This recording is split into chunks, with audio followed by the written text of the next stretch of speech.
बिस्मिल्लाहिर्रहमानिर्रहीम अस्सलाम वालेकुम। Welcome back to my channel Furqan food secret. आज आपके साथ बेसन की रोटी की रेसिपी शेयर करूंगी। जो लोग शुगर के मरीज़ हैं, बीपी के मरीज़ हैं, उनके लिए ये रोटी बहुत ही फ़ायदेमंद है। मेडिसिन से ज़्यादा इस रोटी का कमाल है।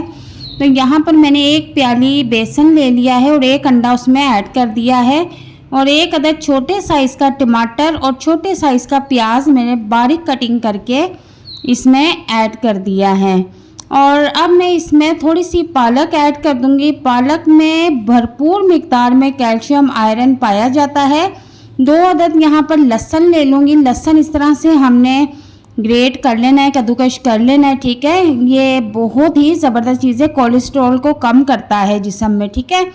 और अब इसके बाद हाफ़ टी स्पून में इसमें ज़ीरा ऐड कर दूँगी। हाफ़ टी स्पून में इसमें कुटी हुई मिर्च ऐड कर दूंगी और टेस्ट के मुताबिक इसमें नमक ऐड कर देंगे। और इसके बाद हाफ़ टेबल स्पून में इसमें साबुत धनिया बिल्कुल बारीक पीस के वो भी इसमें ऐड कर दूंगी। अब इन तमाम चीज़ों को अच्छी तरह से हम मिक्स कर लेंगे।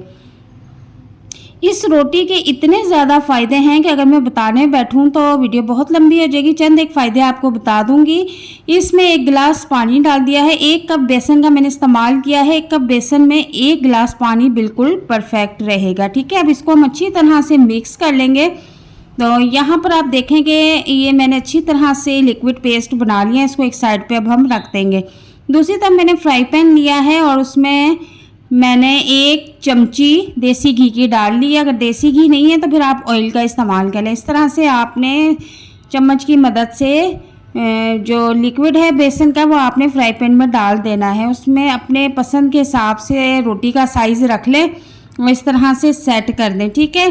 तो आप यहाँ पर बैटर देख सकते हैं, बेसन का ज़्यादा जो है गाढ़ा नहीं है, ना ही ज़्यादा लिक्विड है, ठीक है। दरमियाना हमने इसकी कंसिस्टेंसी को रखा हुआ है। और चूल्हे का फ्लेम बिल्कुल हल्का रखेंगे और 1 मिनट के लिए मैंने इसे कवर किया था। 1 मिनट के बाद मैंने इसका कवर हटाया है और अब हम इसकी साइड चेंज कर देंगे क्योंकि ये रोटी जो है वो अभी एक साइड से पक चुकी है, दूसरी साइड से भी हम इसको पका लेंगे। मैं इस रोटी को स्टीम पर पका रही हूँ, बिल्कुल लो फ्लेम पे। अब मैं इसको भी कवर कर दूँगी और 1 मिनट के बाद मैं इसका कवर हटाऊँगी और इसकी साइड चेंज करूँगी। और अब थोड़ा सा देसी घी मैं इसके ऊपर फिर लगा दूंगी। अगर आपके पास देसी घी नहीं है तो आप ऑयल का भी इस्तेमाल कर सकते हैं, ठीक है। अब इसको हम अच्छी तरह से सेक लेंगे। ये रोटी जो शुगर के मरीज़ हैं, जिनका ब्लड प्रेशर अचानक से हाई हो जाता है या लो हो जाता है, पता ही नहीं चलता, जो कोलेस्ट्रॉल के मरीज़ हैं उनके लिए ये बहुत ही समझ लो एक सोना है, ठीक है ना।